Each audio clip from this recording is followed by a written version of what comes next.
Looking back at my life, one thing stands out. I've always been a bridge, not just between languages and places, but between worlds. Corporate ambition, spiritual fulfillment. Now, I didn't choose this path consciously, it found me. I was born in Pakistan to German parents. I grew up in the UK, speaking English at school, German at home. My father, he was on a path of corporate success, and my mother, she loved to travel to India, visiting ashrams, seeking deeper meaning. There I was, growing up, balancing these two forces. On the one side it was ambition, and on the other side it was inner fulfillment. And for the first 20 years of my life, I kind of kept these two things alive. I placed the ladder against the corporate wall, and step by step I climbed all the way to the top. But in my free time, there I was studying systems therapy, constellation work, yoga, breath work, meditation, and even shamanic practices. Eventually, when I founded my own company, Soul Works, I brought these two worlds together with the intent, with the idea, and also with the purpose to bring or to create greater meaning in the world of work, bringing consciousness, compassion, and connection to leaders and to teams. And that's why I'm here today. Because in this time I've been called many names. I'm the business hippie, or I'm the pragmatic mystic, or maybe I'm even the feminine masculine equation. Yep, great marketing gimmicks. But I have to say, I do actually stand proud of these labels because, they do describe who I am. I'm this bridge between two supposedly opposing worlds. And that's why I'm here today, to explore how we as leaders can actually bridge, I think, the most crucial divides of our time, and that is artificial intelligence and deeply human qualities that make leadership meaningful. We live in a world that's never felt more connected. It's never been more connected. And yet we've never felt more divided. We see it in politics, we see it in global conflicts, escalating in wars, and I see it in the workplace where leaders are more and more disconnected from themselves and from their teams. And in business, this divide is widening as AI promises more efficiency, faster decisions, and endless data. And it's so tempting to believe that AI is the answer, is the solution to all our leadership challenges. But then there's Mark, a CEO I've worked with, a client of mine, who demonstrates the true cost of disconnection. So when I first met Mark and his company, a family-owned FMCG company, on the surface, everything seemed fine. He had automated his production lines in a very sophisticated way. He'd brought AI into the workplace, so tracking and measuring people's performance. And just going by traditional success metrics, he was winning. But behind the scenes, Mark's team was getting more and more disengaged. In fact, turnover was really high, burnout was rampant, and that tightly knit, beautiful, lovely family culture, that was unraveling too. And worst off, more or less everyone in the company wasn't even caring. And in fact, my conversations with Mark, they also demonstrated that he himself was empty. So you could say that Mark had fallen into a common leadership trap, which is leading by logic, leading by rational intelligence, but forgetting, losing touch with this multi-dimensional beingness that we are, meaning the physical intelligence, our emotional intelligence, our intuitive intelligence, even our spiritual intelligence connecting to something greater, and our relational intelligence. And by that, I don't mean just these personal relationships, I mean the relationship to nature and to planet. So in short, you could say that Mark was leading with efficiency, but kind of less with heart. Now, his story reveals two illusions. One is the illusion of success, where we recognize that leadership isn't just about hitting targets, it's about people. And where we also see that the heartbeat of an organization isn't algorithms and metrics, it's the human beings behind it. So when we lead like Mark, solely focused on those results, we lose a really valuable piece, and that is the soul of an organization.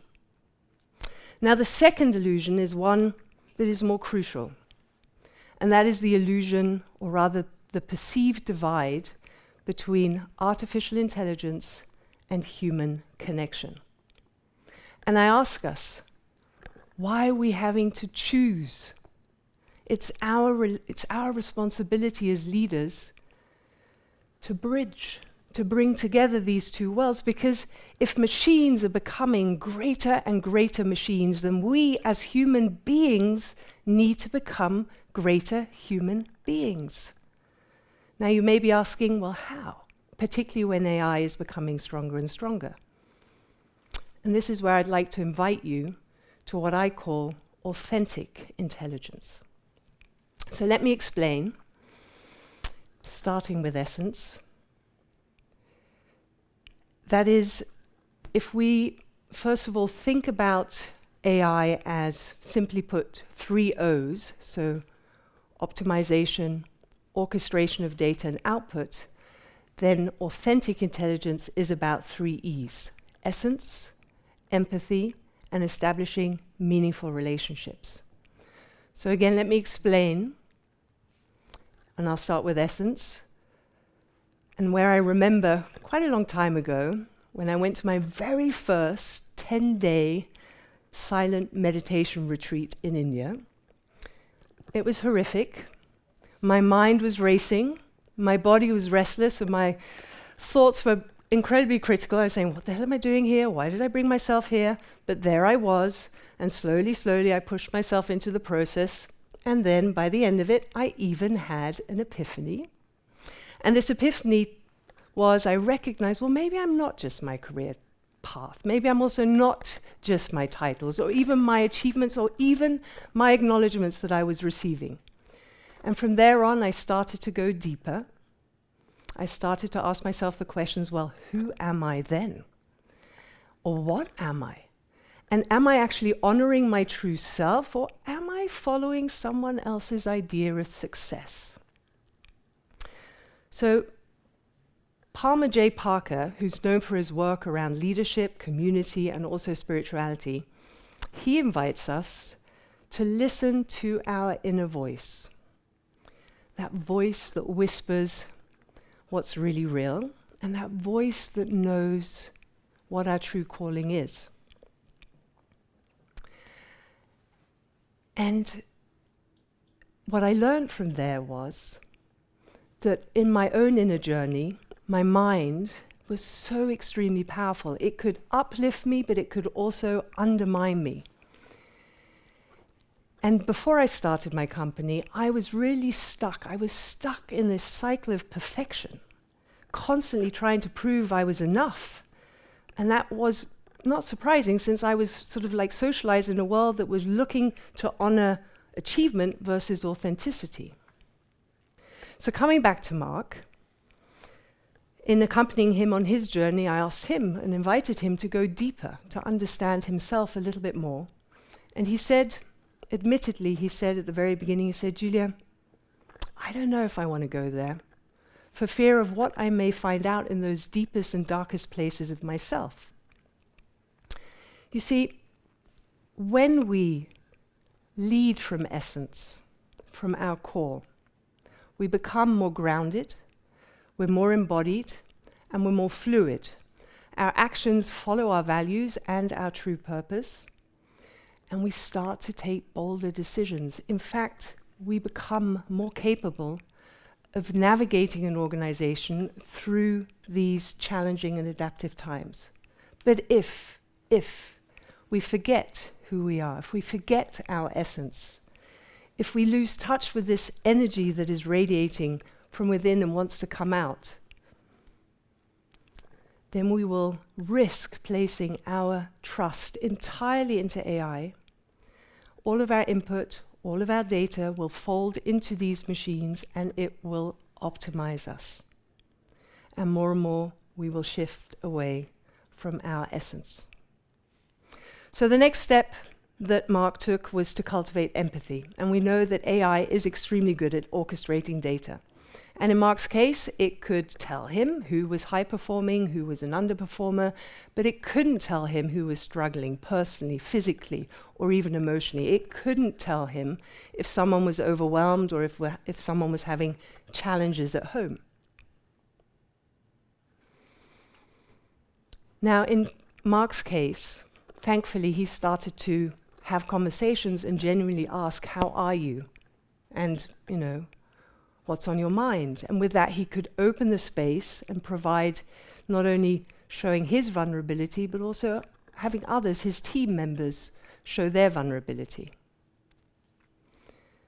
So I ask you, just take a moment. When was the last time where you simply asked, how are you, without thinking of performance, but genuinely asking about their well-being? Or maybe even, when was the last time you listened deeply and, without an agenda? Now, the final piece of authentic intelligence is establishing meaningful relationships. So Mark was already on his path.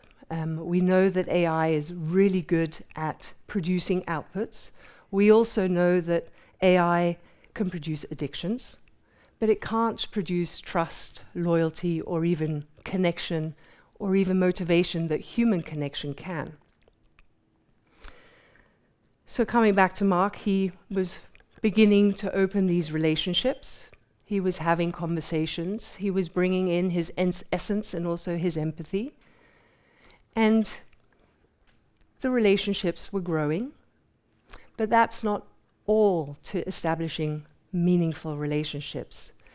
Two more parts make it meaningful. And the first is creating this shared understanding, a shared understanding of purpose, a shared understanding of values, a vision, a shared understanding of goals.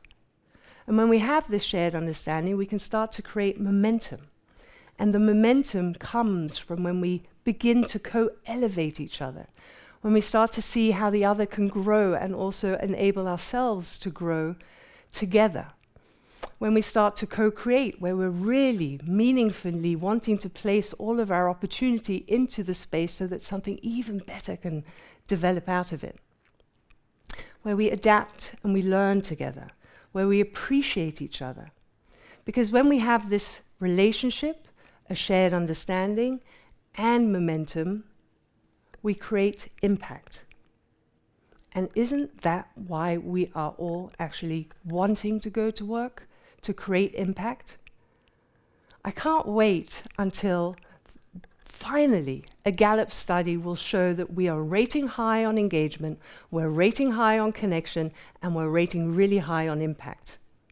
Because that would then prove my hypothesis that establishing meaningful relationships is actually beneficial. Now for Mark, he then began to prioritize establishing meaningful relationships. For him, that is actually number one priority today. So again, Mark's story demonstrates that we don't have to choose between artificial intelligence and authentic intelligence. We as leaders have to take the responsibility of bridging the two, of uniting, of bringing together. And here's why it really matters to me. One of the clearest signs of disconnection today is our mental health crises. Stress, anxiety, burnout, depression, but also addictions, all on the rise. And it's not because of tough tasks or long hours, it's because of this disconnection with us, with other. You see, AI is going to become so good, really good. But it could control someone's life. meaning our minds will spend all of their time in these digital platforms, and we will stray away from our essence, from our ability to empathize, as well as create greater meaning. So I really ask you, for every dollar, every euro that you invest in artificial intelligence, invest that same amount in authentic intelligence. Invest in self-awareness, invest in understanding teams' emotions, invest in building genuine human relationships.